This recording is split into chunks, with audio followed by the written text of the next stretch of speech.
La mesure sans mesure de ton immensité, tu nous manques, Seigneur. Le pauvre saint peut t'accueillir, le cœur brûlé d'attention, les yeux tournés vers ta lumière.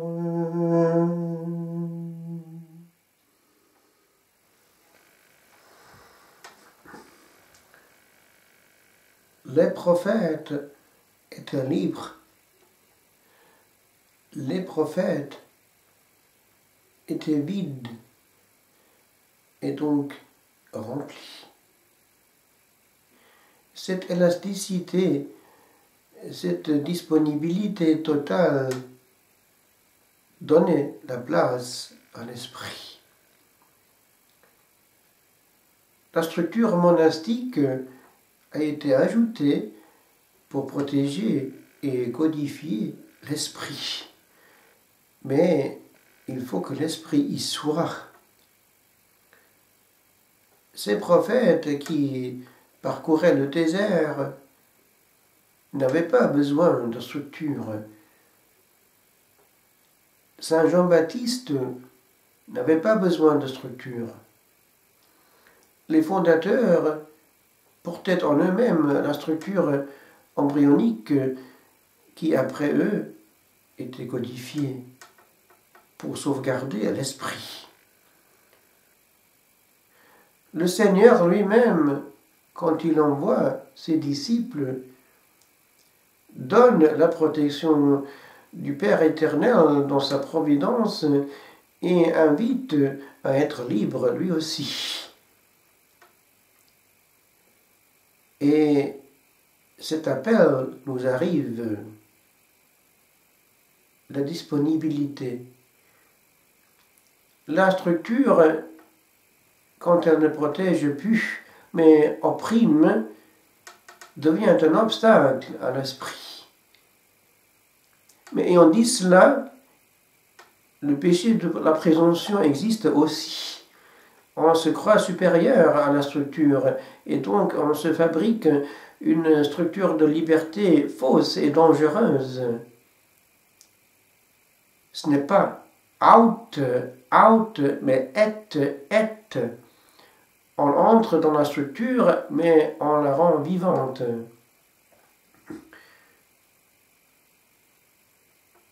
Quand, par conséquent,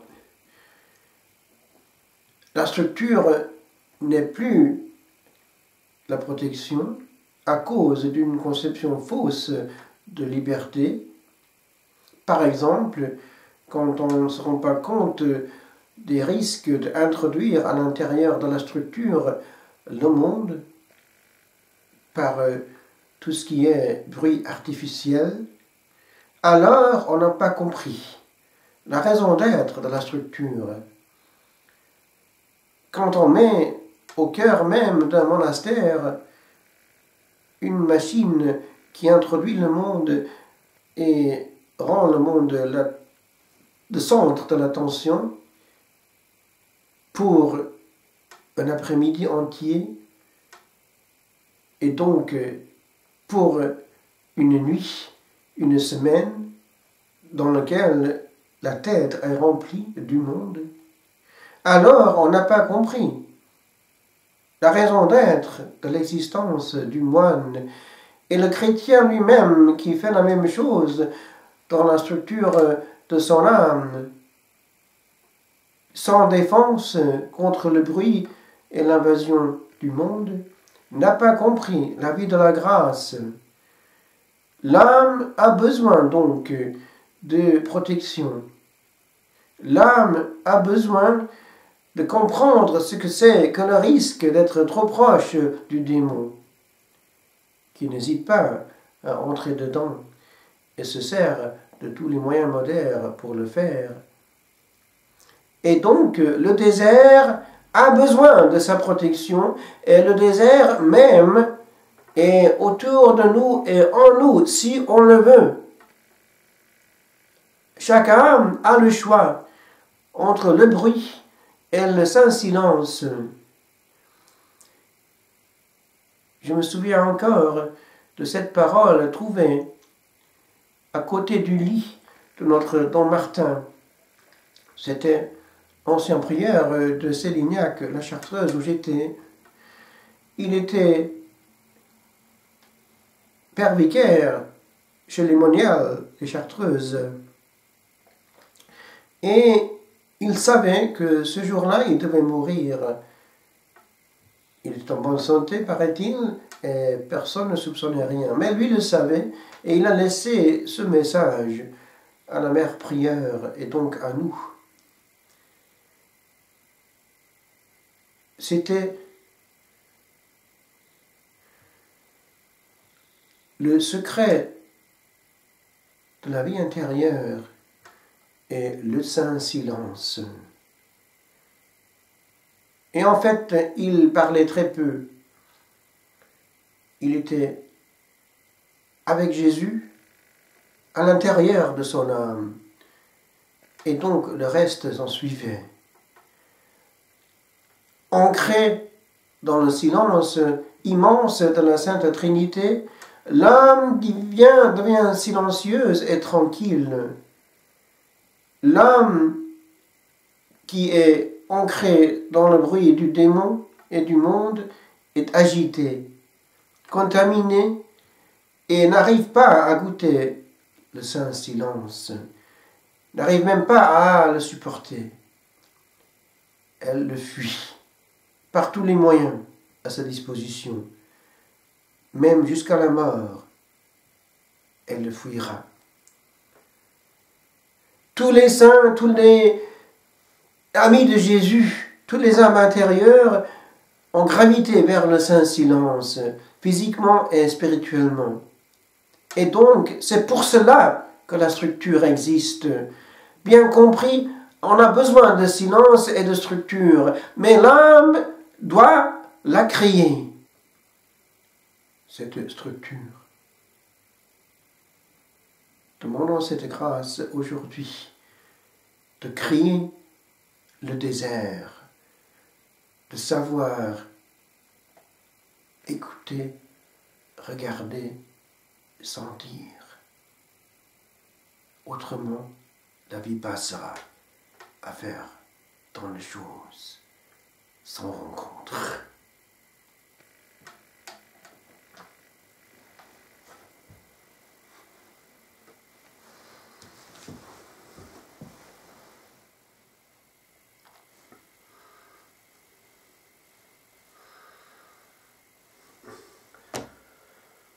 Parlez avec lui en lui, à toi Dieu le Père Tout-Puissant, de l'unité du Saint-Esprit, tout honneur et toute gloire, pour les siècles des siècles. Amen.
Arenum,